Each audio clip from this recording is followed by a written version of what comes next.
Shalom, salam sejahtera bagi kita semuanya. Kita bersyukur untuk kasih Tuhan sehingga kita boleh dipertemukan kembali pada media ini. Bapak Ibu yang terkasih dalam Tuhan, pada kesempatan kali ini kita akan mempelajari akan ringkasan dari pelajaran sekolah sahabat kita, sahabat yang ketiga dari triwulan 2 tahun 2020. Tapi sebelum kita akan mempelajari ringkasannya, terlebih dahulu mari kita bersatu di dalam doa.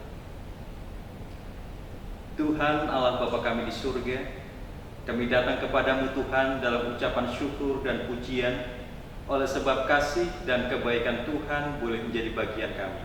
Sementara kami akan mempelajari akan firman Tuhan melalui pelajaran sekolah sahabat, kiranya Roh Kudus Tuhan akan boleh menolong kami agar kami boleh memahami akan firman Tuhan dan akan menjadi penolong dalam kehidupan kami, agar dari hari ke hari Tuhan kami boleh semakin intim, semakin dekat dengan Tuhan saja. Terima kasih ya Bapa, kami berdoa dalam nama Tuhan Yesus Juru Selamat dan Penebus kami. Amin. Bapak Ibu yang terkasih dalam Tuhan, kita bersyukur untuk kasih Tuhan yang selalu melimpah dalam kehidupan kita. Di dalam kehidupan kita di dunia ini, ketika berbicara mengenai Alkitab, ada orang-orang yang skeptis sehubungan dengan keberadaan dari Alkitab itu sendiri. Banyak orang yang kemudian tidak menganggap bahwa Alkitab itu sebagai satu firman Tuhan yang harus dipelajari. Sebagian yang lain menganggap bahwa ada pembagian dari Alkitab, di mana perjanjian lama itu sudah berlalu dan tidak diperlukan lagi untuk pada masa sekarang. Yang dibutuhkan pada zaman sekarang adalah perjanjian baru. Dalam arti kata bahwa orang mulai mengkotak-kotakan akan Alkitab itu sendiri. Pelajaran sekolah sahabat kita pada sahabat ini, pembahasan pada sahabat yang ketiga, judulnya sangat menarik. Judulnya adalah pandangan Yesus dan para rasul terhadap Alkitab. Benarkah bahwa Alkitab itu tidak lagi memiliki kuasa? Benarkah bahwa perjanjian lama itu sudah tidak diperlukan pada saat ini? Pertanyaan ini atau judul ini akan memberikan jawaban kepada kita bahwa pandangan Yesus dan pandangan para rasul itu sangat menolong kita dapat memahami apakah Alkitab itu masih relevan pada zaman ini ataukah sudah harus ditinggalkan. Bapak Ibu yang terkasih dalam Tuhan, ayat hafalan pelajaran sekolah sahabat kita pada sahabat ini adalah dalam Matius pasal 4 ayat yang keempat. Dikatakan di sana, tetapi Yesus menjawab, ada tertulis, manusia bukan hidup bukan dari roti saja, tetapi dari setiap firman yang keluar dari mulut Allah. Ayat ini sangat menarik bagi kita, karena ayat ini memberikan pemahaman kepada kita bahwa jawaban yang Yesus berikan adalah bahwa manusia hidup bukan dari roti, tetapi dari firman yang keluar dari mulut Allah, dan didahului dengan kata-kata ada tertulis. Tentunya ketika kita mendengar kata-kata ini, maka kita dapat mengetahui bahwa peristiwa yang terjadi pada waktu itu adalah ketika Yesus baru saja dibaptiskan, maka Roh membawa dia ke padang gurun untuk berpuasa selama 40 hari lamanya. Dan di akhir dari puasa yang Yesus alami, iblis datang untuk mencobai dia. Dan kita tentunya tahu akan kisah ini, bagaimana kemudian Yesus tampil sebagai pemenang. Pencobaan yang iblis gunakan, pencobaan yang iblis lakukan, tidak membuat Yesus kemudian jatuh oleh karena pencobaan itu. Tetapi justru Yesus muncul sebagai pemenang ketika dia menghadapi pencobaan yang harus dialami. Di dalam pelajaran sekolah sahabat kita sepanjang minggu ini, kita bisa melihat ada pembagian yang ada di dalamnya. Dan bagian yang pertama dipelajari dalam pelajaran hari Minggu adalah bahwa ada satu kata yang mengatakan ada tertulis. Saudara yang terkasih dalam Tuhan, apa inti dari pernyataan ada tertulis? Di dalam perikop itu dikisahkan ada 3 jawaban yang Yesus berikan kepada setiap pencobaan yang iblis lakukan. Dan ketiga-tiganya didahului dengan ada tertulis. Dalam Matius 4 ayat 4 dikatakan, tetapi Yesus menjawab, ada tertulis, manusia hidup bukan dari roti saja, tetapi dari setiap firman yang keluar dari mulut Allah. Kemudian dalam Matius pasal 4 ayat yang ke-10 dikatakan juga, maka berkatalah Yesus kepadanya, enyahlah iblis, sebab ada tertulis, engkau harus menyembah Tuhan Allahmu dan hanya kepada Dia sajalah engkau berbakti. Kemudian dalam Matius 4 ayat 7 mengatakan, Yesus berkata kepadanya, ada pula tertulis, janganlah engkau mencobai Tuhan Allahmu. Saudara yang terkasih dalam Tuhan, perikop ini berbicara mengenai bagaimana kehidupan Yesus selepas dia dibaptiskan. Pada waktu Yesus dibaptiskan, maka Roh Allah turun ke atasnya seperti burung merpati, dan ada terdengar suara di surga mengatakan bahwa inilah anakku yang kukasihi, kepadanya lah aku berkenan. 40 hari kemudian iblis datang untuk membuat Yesus meragukan dirinya bahwa dia adalah anak yang dikasihi oleh Bapa itu. Di dalam pencobaan yang iblis lakukan, ada 3 jalan yang dia lakukan. Yang pertama adalah dia mencoba untuk menggoda Yesus dalam hal seleranya. Kemudian yang kedua adalah dia mencoba menjatuhkan Yesus dalam hal kesombongannya. Dan yang ketiga adalah dia mencobai Yesus dalam hal kuasa atau kekuatannya. Tapi coba kita lihat bagaimana cara Yesus di dalam menghadapi 3 pencobaan yang iblis lakukan itu. Yang pertama adalah ketika dia dicobai dalam hal selera, yang seringkali kita jatuh karena hal ini, dia mengutip apa yang tertulis dalam Ulangan pasal 8 ayat yang ketiga. Dia mengatakan bahwa hidup itu bukan hanya dari roti saja, tetapi dari setiap firman yang keluar dari mulut Allah. Saudara yang terkasih dalam Tuhan, Ulangan 8 ayat 3 ini didasari bagaimana kehidupan bangsa Israel ketika mereka sementara berada di padang gurun selama 40 tahun lamanya. Dan coba saudara bayangkan bahwa selama 40 tahun mereka ini berada di pengembaraan. Dan selama 40 tahun itu pula bahwa Tuhan peliharakan mereka. Kenapa Tuhan peliharakan mereka? Dan mereka masih bisa hidup adalah oleh karena mereka mau mendengar firman Tuhan.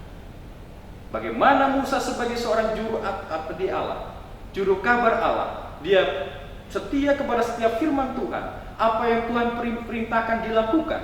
Dan kita bisa melihat 40 tahun orang Israel tidak kelaparan karena mereka percaya kepada Tuhan.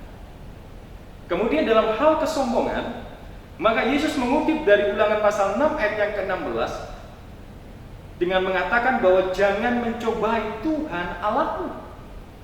Ketika iblis datang untuk mencobai Yesus,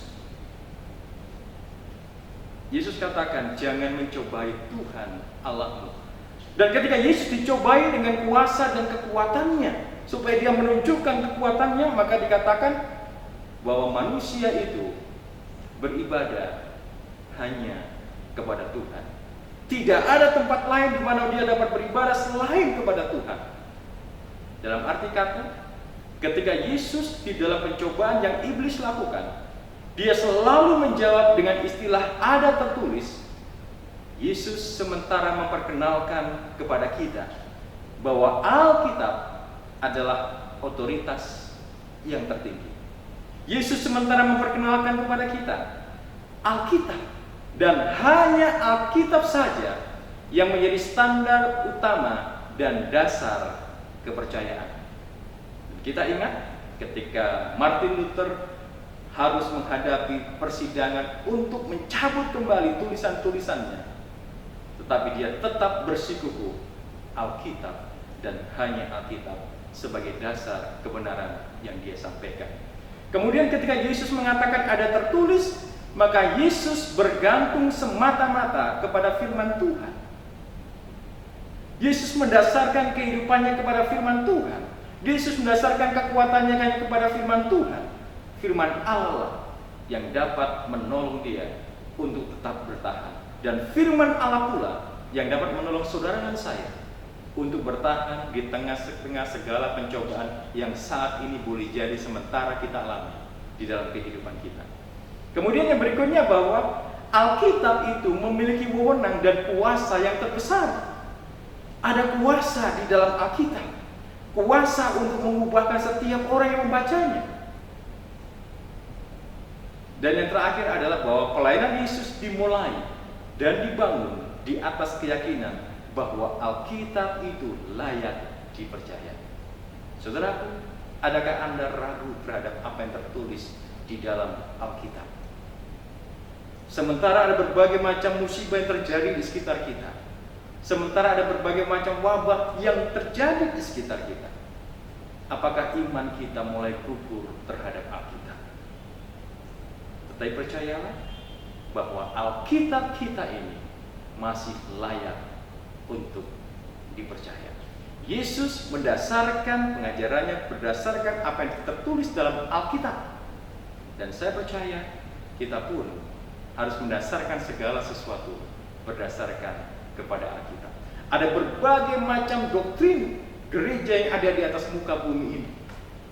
Tetapi doktrin yang benar haruslah didasarkan kepada Alkitab itu sendiri. Bagian yang kedua dari pelajaran sekolah sahabat kita adalah berbicara mengenai Yesus dan hukum. Sementara ada begitu banyak orang yang mengatakan bahwa hukum Tuhan, hukum Taurat, 10 hukum itu tidak lagi berlaku untuk masa sekarang.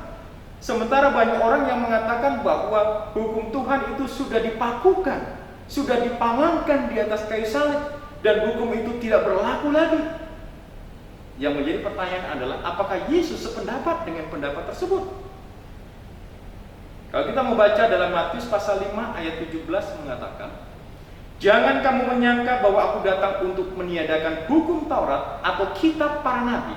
Aku datang bukan untuk meniadakannya, melainkan untuk menggenapinya. Saudara, kita membaca akan ayat ini jelas dikatakan di sana bahwa Yesus dan hukum Taurat itu adalah dua hal yang tidak dapat dipisahkan. Ketika orang mengatakan hukum Taurat sudah tidak berlaku lagi, Yesus justru mengatakan bahwa aku datang bukan untuk meniadakan, tetapi menggenapinya. Dalam arti kata bahwa kehidupan Yesus itu adalah penggenapan dari hukum Taurat. Kita lihat bagaimana kehidupan Yesus melakukan akan segenap perintah-perintah aturan yang terdapat dalam hukum Taurat. Dan kalau kita baca dalam Matius 5 secara keseluruhan sampai dengan ayat yang ke-48, kita akan bisa temukan Yesus di dalamnya memuliakan akan hukum Taurat itu. Pernyataan Yesus menggenapi ini juga menandaskan kepada kita bahwa bahkan sampai dengan kematian Yesus juga adalah penggenap dari hukum Taurat. Kenapa? Karena setiap orang yang berdosa harus mati. Tetapi ketika Tuhan kemudian memberikan solusi bagi bangsa Israel pada waktu itu, bahwa mereka sebagai pengganti mereka yang harus mati, maka diadakan kurban. Kematian Yesus di kayu salib sebagai kurban pengganti adalah penggenap dari hukum Taurat. Itulah sebabnya bahwa antara Yesus dan hukum Taurat adalah dua hal yang tidak dapat dipisahkan satu dengan yang lain. Dan yang menarik dikatakan juga adalah bahwa Yesus datang bukan untuk meniadakan hukum Taurat atau kitab para nabi. Ya, jelas dikatakan di situ bahwa Yesus mengutip kata-kata yang terdapat di dalam Perjanjian Lama. Karena hukum Taurat, kitab para nabi itu dua-duanya tidaklah dihapuskan, tetapi digenapi melalui kehidupan Yesus. Bahkan kalau kita baca dalam Matius pasal 22 ayat 29 dikatakan, ketika Yesus menegur orang-orang Saduki dikatakan, kamu sesat sebab kamu tidak mengerti kitab suci maupun kuasa Allah. Saudara terkasih dalam Tuhan, Yesus menanamkan betapa pentingnya pemahaman kita akan hukum Tuhan. Pemahaman kita yang salah terhadap firman Tuhan, terhadap kitab suci, terhadap hukum Tuhan itu membuat kita juga gagal memahami atau mengenal secara benar tentang Allah kita. Dan yang berikutnya dinyatakan dalam Matius pasal 22 ayat 40, pada kedua hukum inilah tergantung seluruh hukum Taurat dan kitab para nabi.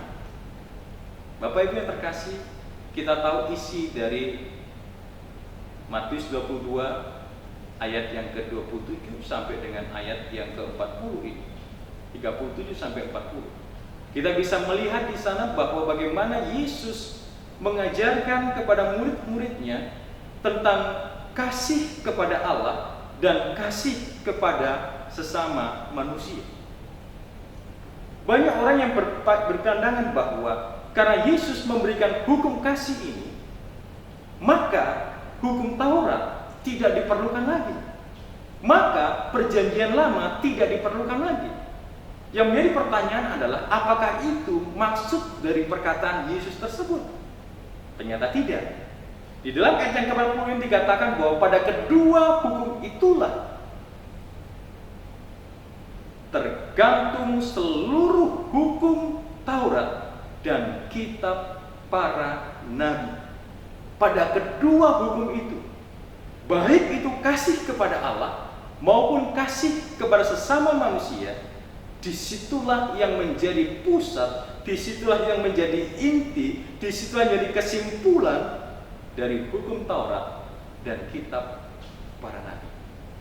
Perjanjian baru tidak menghapuskan perjanjian lama. Perjanjian baru justru menyatakan bahwa perjanjian lama itu masih tetap berlaku. Kenapa demikian? Karena kasih kepada Allah itu juga dicatat di dalam perjanjian lama, dalam Ulangan pasal 6 ayat yang ke-5. Kita harus mengasihi Tuhan dengan segenap hati, dengan segenap jiwa, dengan segenap akal budi kita. Dicatat di dalamnya.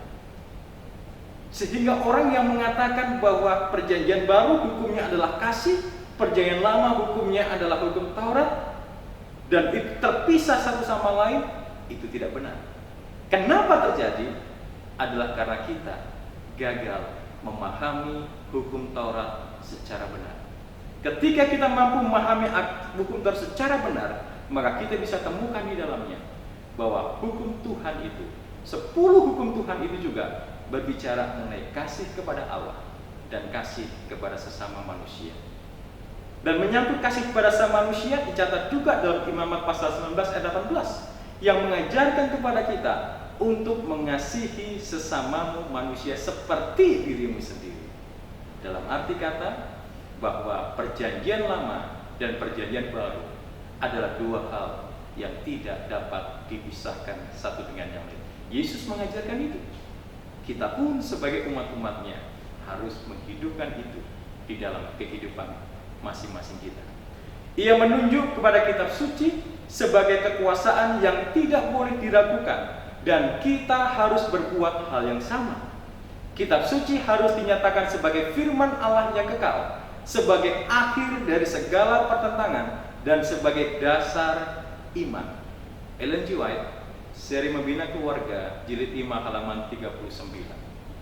Dalam arti kata bahwa kitab suci itulah yang menjadi dasar dari segala pertentangan dan dasar sebagai iman kita. Dalam arti kata, bila mana kita dihadapkan kepada permasalahan-permasalahan, manakah ajaran yang benar, manakah doktrin yang benar, saudaraku, kita harus kembali kepada Alkitab. Alkitab akan memberitahukan kepada kita manakah doktrin, ajaran yang sesuai dengan firman Tuhan ataukah yang tidak sesuai dengan firman Tuhan. Bagian yang ketiga dari pelajaran sekolah sahabat kita adalah Yesus dan keseluruhan Alkitab.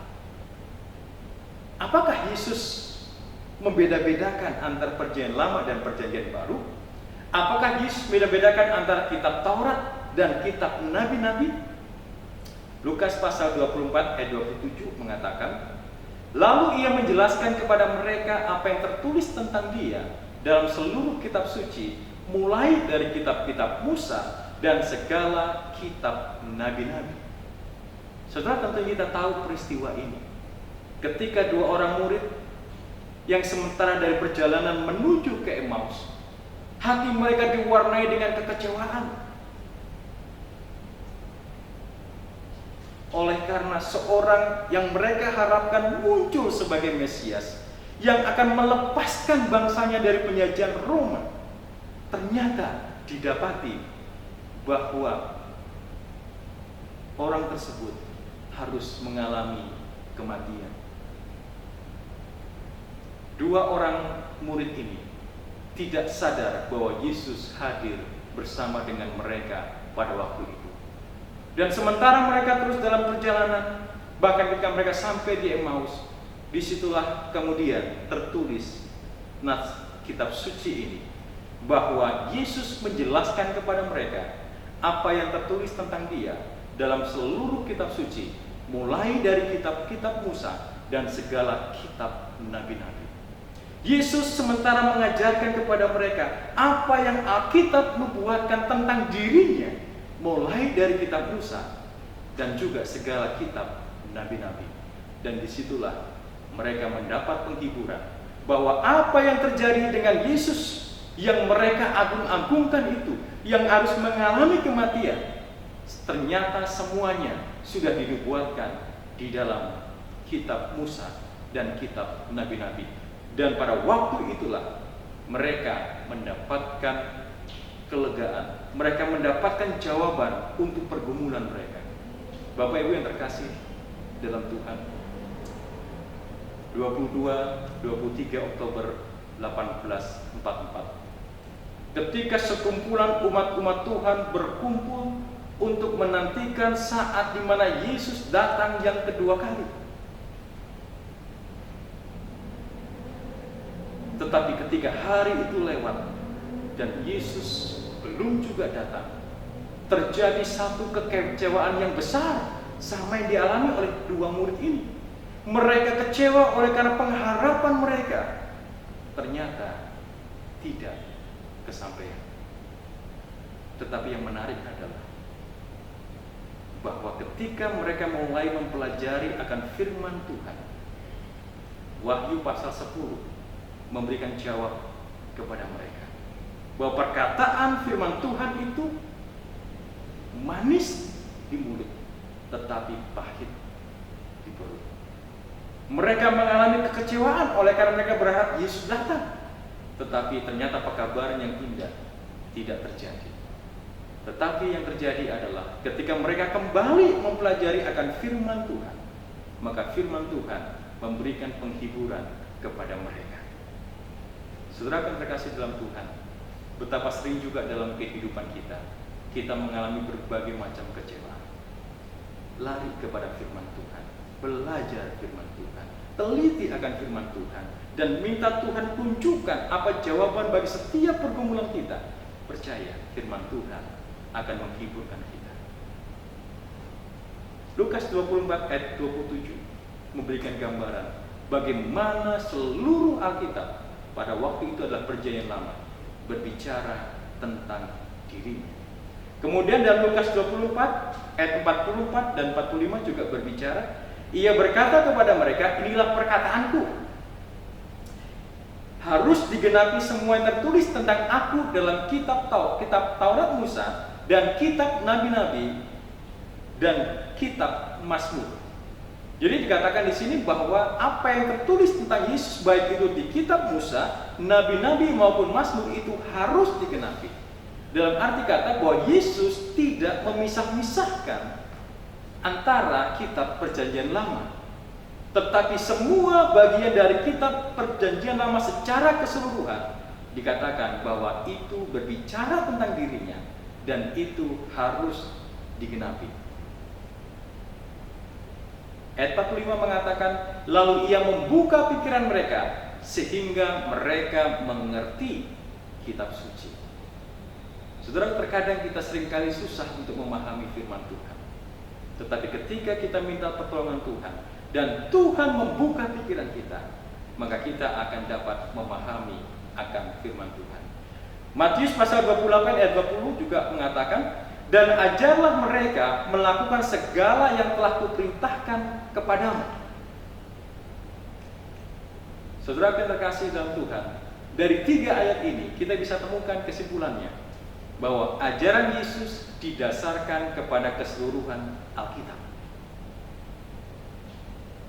Kemudian yang kedua adalah Yesus datang atas wewenang nubuatan Alkitab. Seluruh Alkitab suci itu berbicara tentang dirinya. Kemudian yang ketiga adalah bahwa ia tunduk kepada Bapaknya untuk menggenapi nubuatan Alkitab. Dan yang terakhir adalah Yesus mengajar para murid bahwa untuk menyebarkan Injil harus menjelaskan seluruh Alkitab. Menarik bukan? Seringkali kita berpikir bahwa perjanjian baru yang harus kita ajarkan. Beberapa waktu yang lalu, sementara saya punya janji untuk mengajar dengan sebuah keluarga, dan seorang ibu kemudian bertanya kepada saya, Pak Pendeta, Alkitab mana yang akan kita pelajari? Perjanjian lama kah? Atau perjanjian baru? Waktu itu saya katakan, nanti pada waktunya ibu akan tahu. Dan ketika sementara kami belajar, saya bukakan dari perjanjian lama maupun perjanjian baru, bagaimana itu adalah hal yang tidak dapat dipisahkan satu dengan yang lain. Dan kita mulai belajar dan terlibat dalam belajar yang sangat intens pada waktu itu. Bapak Ibu yang terkasih dalam Tuhan, bila mana kita mau mengetahui kebenaran secara lengkap, baca keseluruhan dari Alkitab ini. Yang keempat adalah Yesus dan asal mula sejarah Alkitab. Saudaraku, ada banyak orang yang mengatakan bahwa sejarah yang tertulis di dalam Alkitab itu hanya dongeng omong kosong. Banyak orang yang meragukan tentang adanya raja-raja pada pemerintahan dari orang-orang Israel. Tapi penemuan-penemuan menunjukkan bahwa Alkitab itu benar adanya. Di dalam pelajaran sekolah Sabat ini dikatakan di sana bahwa Yesus juga mengajarkan bahwa Alkitab adalah firman Allah. Dan apa yang dikatakan Alkitab itu juga apa yang dikatakan Allah.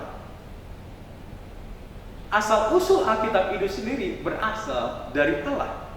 Dan melalui Alkitab, Allah bekerja dalam sejarah untuk menyatakan kehendaknya kepada manusia. Dan beberapa kutipan yang diambil dari Alkitab oleh Yesus di sana dikatakan berbicara mengenai bahwa Alkitab itu identik dengan Allah yang berbicara kepada manusia. Dalam Matius pasal 19 ayat 4 dan 5, Yesus mengutip dari kitab Kejadian bahwa dia mengatakan ia yang menciptakan manusia berkata. Ini sebagai ganti dari Alkitab berkata. Kemudian berbicara mengenai sejarah dalam Matius pasal 12, Yesus mengungkit tentang sejarah dari Daud. Kemudian dalam Markus pasal 10 ayat 6 sampai 8, Yesus mengutip sejarah penciptaan. Dalam Lukas 4 ayat 25 sampai 27, Yesus mencatat bagaimana kisah dari Elia ketika terjadi 3 tahun kekeringan. Dalam Lukas pasal 11 ayat 51, Yesus mencatat bagaimana sejarah Habel sampai Zakaria. Dan dalam Matius pasal 24 ayat 38, Yesus mengutip sejarah zaman Nuh dan air bah itu. Dalam arti kata Bapak Ibu yang terkasih, bahwa kisah yang ditulis di dalam Alkitab yang secara khusus pada waktu itu berbicara mengenai perjanjian lama adalah sejarah yang benar-benar real terjadi dan bukan sekedar omong kosong atau dongeng belaka. Bahwa kisah-kisah yang dicatat di Alkitab baik itu mengenai kisah tentang penciptaan, kisah bagaimana Adam dan Hawa diciptakan, kisah bagaimana manusia jatuh ke dalam dosa, dan sampai seterusnya, bahwa itu adalah sejarah yang pernah terjadi, yang dibukukan di dalam Alkitab, yang kita tidak memiliki pengetahuan akan hal tersebut kecuali kita membaca akan firman Tuhan itu. Nah, bagian yang terakhir adalah para rasul dan Alkitab. Sementara banyak orang mengatakan bahwa Rasul-rasul sudah tidak lagi menggunakan pengajaran perjanjian lama. Rasul-rasul sudah meninggalkan kitab Taurat. Karena semuanya itu sudah dipakukan di atas kayu salib. Tetapi menarik bagi kita adalah bagaimana kita melihat para rasul, pandangan mereka sehubungan dengan Alkitab. Apakah benar bahwa mereka tidak lagi menggunakan Alkitab di dalam setiap pengajaran mereka? Apakah benar bahwa mereka tidak lagi menggunakan Alkitab sebagai pedoman di dalam kehidupan mereka? Dalam pelajaran sekolah sahabat kita dikatakan bahwa para penulis perjanjian baru memperlakukan Alkitab seperti Yesus memperlakukan. Dalam arti kata, ketika Yesus meninggikan akan kitab perjanjian lama, maka para rasul pun meninggikan akan kitab perjanjian lama. Perjanjian lama bagi mereka adalah firman Allah yang berwenang. Ya, bahwa mereka percaya bahwa perjanjian lama punya kuasa. Dan para penulis baru juga percaya bahwa perjanjian lama adalah firman Allah. Benarkah demikian? Ada beberapa ayat yang kita dapat jadikan acuan pada kesempatan ini. Dalam Kisah 4 ayat 24 sampai 26, rasul-rasul merujuk kepada perjanjian lama sebagai pernyataan Allah. Saudara bisa baca di rumah. Kisah pasal 13 ayat 32 sampai 36, para rasul juga merujuk kisah Yesus sebagai penggenapan nubuatan perjanjian lama. Dan Roma 9:17 juga para rasul merujuk Allah yang berkata kepada Firaun dengan menggunakan kata kitab suci. Artinya adalah bahwa rasul, murid-murid Yesus yang hidup sesudah Yesus disalibkan, yang hidup sesudah Yesus naik ke surga, mereka tidak meninggalkan kitab perjanjian lama. Mereka tidak mengatakan bahwa perjanjian lama itu tidak berlaku. Buktinya apa? Buktinya mereka masih mengutip akan kitab perjanjian lama sebagai satu kebenaran, sebagai satu otoritas yang muncul dari Allah itu sendiri. Sungguh alangkah beraninya manusia ketika kita pada saat ini mengatakan bahwa kitab perjanjian lama tidak berlaku lagi. Ketika hukum Taurat tidak berlaku lagi dan kita tidak perlu menurutinya. Sungguh kita adalah manusia yang terlalu berani. Kenapa? Karena Yesus sendiri datang bukan untuk meniadakannya, tetapi digenapi dalam hidupnya. Yesus di dalam pelayanannya, dia selalu mengarahkan, menunjuk kepada firman Allah yang tertulis pada waktu itu, yaitu kitab perjanjian lama. Dia tidak pernah membatalkan akan kitab perjanjian lama. Yesus tidak pernah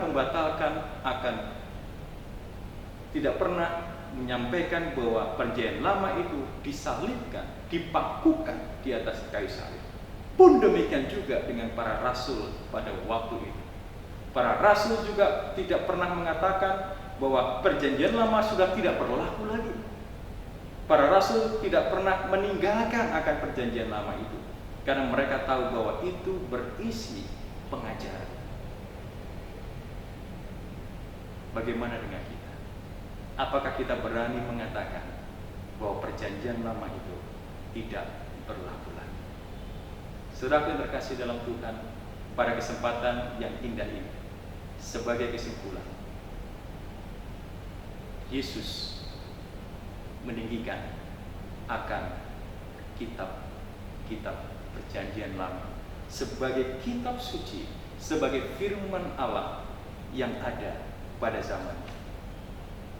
Yesus datang bukan untuk meniadakan, tetapi menggenapi di dalam hidup dan matinya sebagai manusia.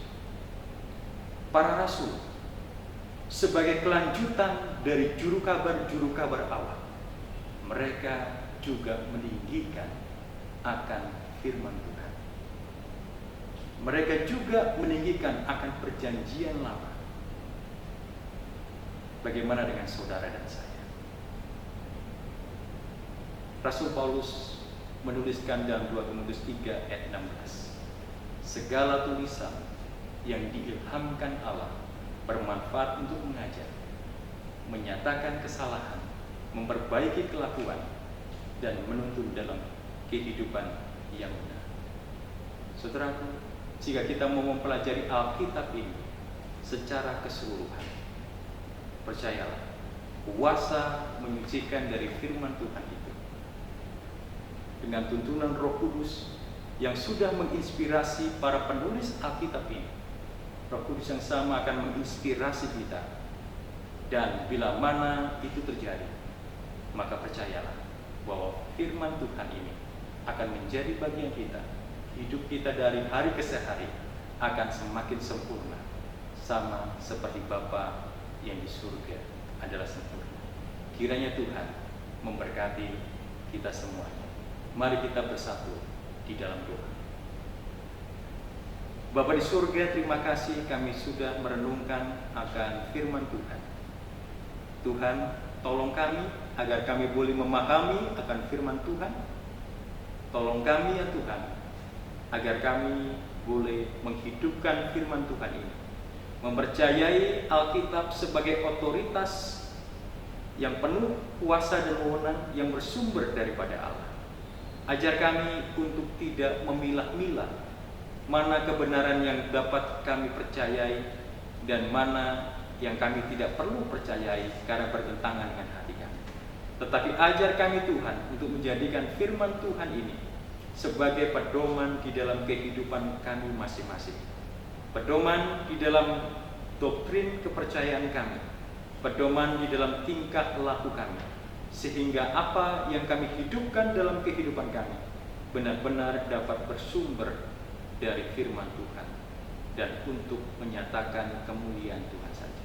Kalau selama ini Tuhan kami masih ragu-ragu sehubungan dengan firman Tuhan ini, tolong kami dengan Roh Kudus-Mu agar kami boleh dikuatkan dalam iman pengharapan kami kepada Tuhan, sehingga kami boleh semakin mempercayai bahwa Alkitab ini betul-betul berasal daripada Tuhan dan mengandung kuasa yang dapat mengubahkan kehidupan kami. Terima kasih ya Bapa, terpujilah Engkau segala kasih-Mu. Kami persembahkan doa kami dalam nama Tuhan Yesus Kristus, Juru Selamat dan Penebus kami. Amin.